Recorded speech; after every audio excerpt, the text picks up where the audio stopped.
2020년 7월 27일 월요일 성경 묵상입니다. 본문은 예레미야 19장 1절에서 13절 말씀. 여호와께서 이와 같이 말씀하시되 가서 토기장의 옹기를 사고 백성의 어른들과 제사장의 어른 몇 사람과 하시드 문 어기 곁에 있는 흰놈의 아들의 골짜기로 가서 거기에서 내가 네게 이런 말을 선포하여 말하기를 너희 유다 왕들과 예루살렘 주민아 여호와의 말씀을 들으라. 만군의 여호와 이스라엘의 하나님이 이같이 말씀하시되 보라 내가 이곳에 재앙을 내릴 것이라. 그것을 듣는 모든 자의 귀가 뚫리니 이는 그들이 나를 버리고 이곳을 불결하게 하며 이곳에서 자기와 자기 조상들과 유다 왕들이 알지 못하던 다른 신들에게 분향하며 무죄한 자의 피로 이곳에 채웠음이며 또 그들이 바알을 위하여 산당을 건축하고 자기 아들들을 바알에게 번제로 불살라 드렸나니 이는 내가 명령하거나 말하거나 뜻한 바가 아니니라.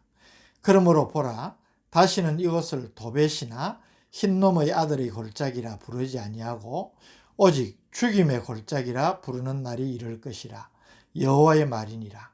내가 이곳에서 유다와 예루살렘의 계획을 무너뜨려 그들로 그 대적압과 생명을 찾는 자의 손의 칼에 엎드러지게 하고 그 시체를 공중의 새와 땅의 짐승의 밥이 되게 하며 이 성읍으로 놀람과 조롱거리가 되게 하리니 그 모든 재앙으로 말미암아 지나는 자마다 놀라며 조롱할 것이며 그들이 그들의 원수와 그들의 생명을 찾는 자에게 둘러싸여 곤경에 빠질 때에 내가 그들이 그들의 아들의 살, 딸의 살을 먹게 하고 또 각기 친구의 살을 먹게 하리라 하셨다 하고 너는 함께 가는 자의 목전에서 그 옹기를 깨뜨리고 그들에게 이르기를 만군의 여호와께서 이와 같이 말씀하시되 사람이 토기장이의 그릇을 한번 깨뜨리면 다시 완전하게 할 수 없나니 이와 같이 내가 이 백성과 이 성읍을 무너뜨리리니 도벳에 매장할 자리가 없을 만큼 매장하리라. 여호와의 말씀이니라. 내가 이곳과 그 가운데 주민에게 이같이 행하여 이 성읍으로 도벳 같게 할 것이라.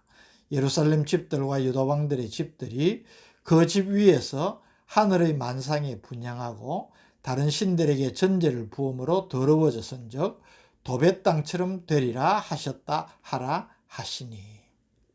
아멘. 예레미야 선지자의 8번째 설교가 계속되고 있습니다.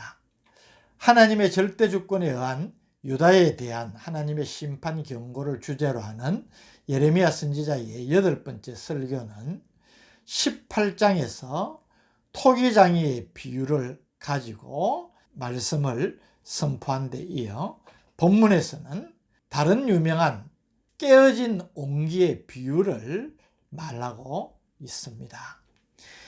1절 여호와께서 이와 같이 말씀하시되 가서 토기장이의 옹기를 사고 백성의 어른들과 제사장의 어른 몇 사람과 2절 하시드 문 어기 곁에 있는 흰놈의 아들의 골짜기로 가서 거기에서 내가 네게 이런 말을 선포하여.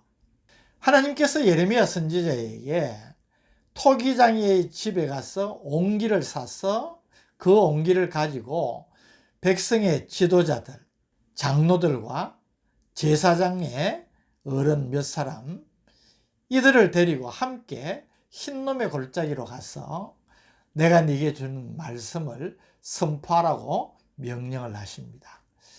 여기 옹기는 히브리어로 바크부크라 그렇게 말하는 단어인데 목이 좁은 질그릇을 말하는 것으로 이전 번역은 오지병이라 그렇게 번역을 했습니다. 아마 좀 더 연상하기가 쉬울 거예요.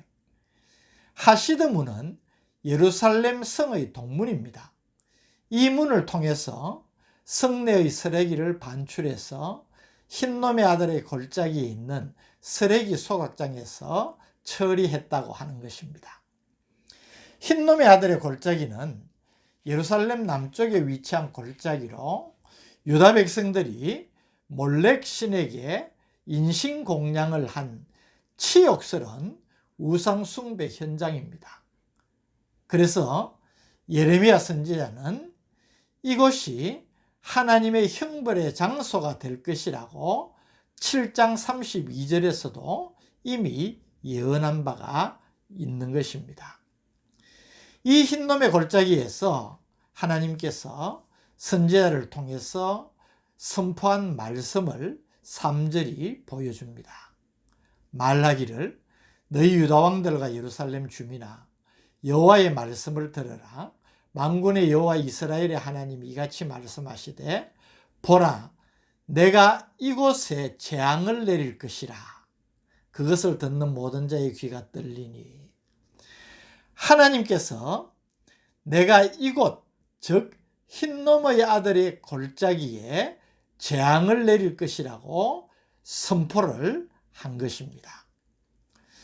4절 5절은 하나님께서 왜 이곳에 재앙을 내리는지 그 이유를 밝혀줍니다. 4절 이는 그들이 나를 버리고 이곳을 불결하게 하며 이곳에서 자기와 자기 조상들과 유다 왕들이 알지 못하던 다른 신들에게 분향하며 무죄한 자의 피로 이곳에 채웠음이며 또 그들이 바알을 위하여 산당을 건축하고 자기 아들들을 바알에게 번제로 불살라 드렸나니 이는 내가 명령하거나 말하거나 뜻한 바가 아니니라.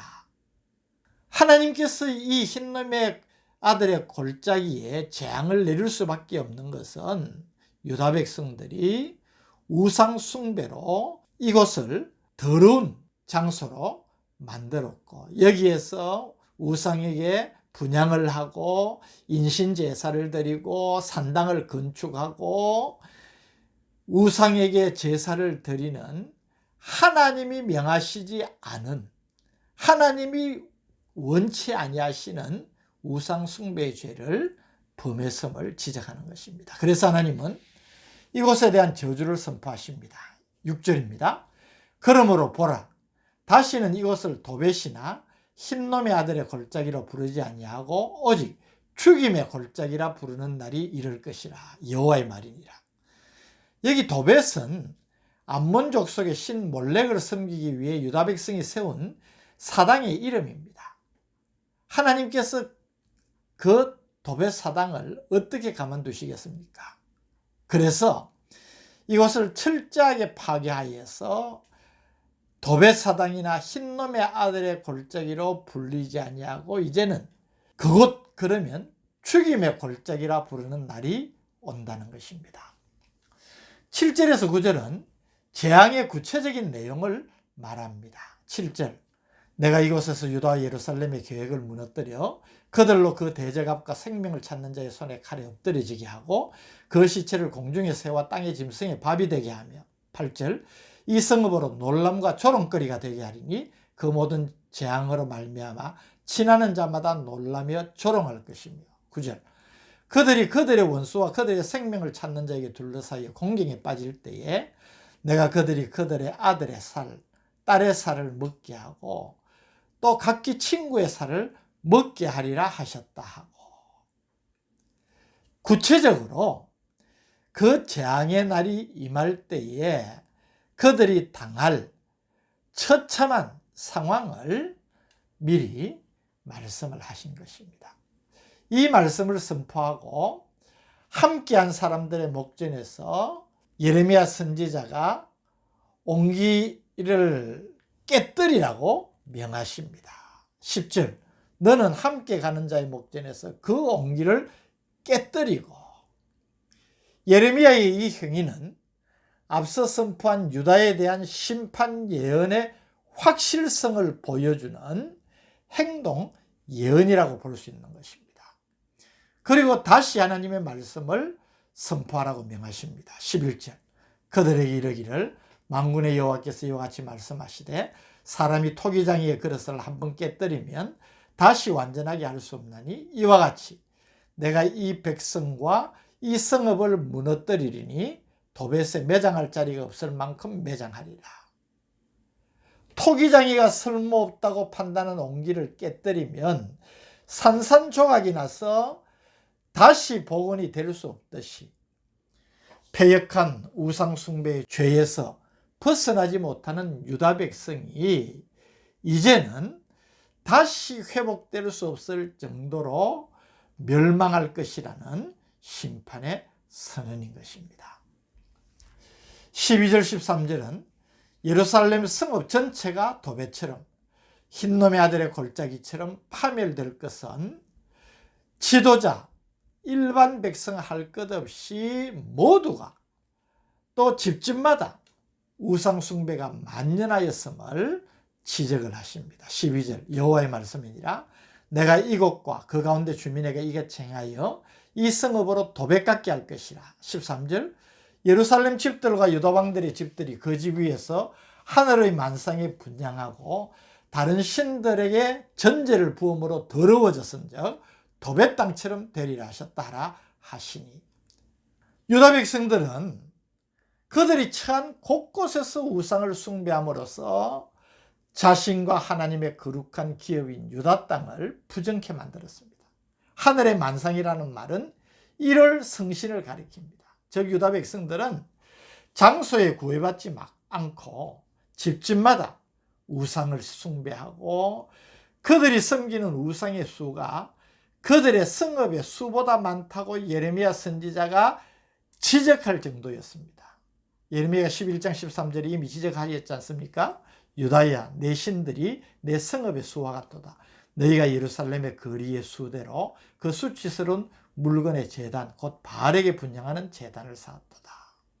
너무나 안타까운 본문을 우리가 묵상하게 됩니다. 오늘 본문을 통하여서 깨닫게 되는 교훈은 다시 한번 우상 숭배에 대한 경각심을 우리가 새롭게 가져야 된다는 사실입니다.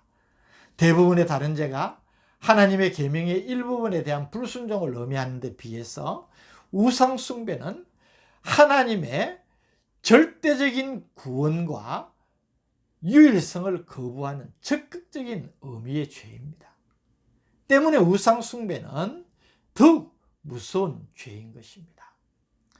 오늘날 우리가 직접적인 우상 숭배는 아니지만은 여러 형태의 우상 숭배의 유혹 앞에 직면하고 있고 또는 깊이 빠져 있을 수 있습니다. 그래서 사도 바울은 로마서 1장 21절에서 23절에 하나님을 알되 하나님을 영화롭게도 아니하며 감사하지도 아니하고 오히려 그 생각이 허망하여지며 미련한 마음이 어두워졌나니 스스로 지혜 있다나 어리석거되어 썩어지지 아니하는 하나님의 영광을 썩어질 사람의 새와 짐승과 기어다니는 동물 모양의 우상으로 바꾸었느니라 라고 그 시대의 영적인 상태를 지적한 바가 있습니다. 우리는 다시 한번 우리 자신을 점검해야 됩니다.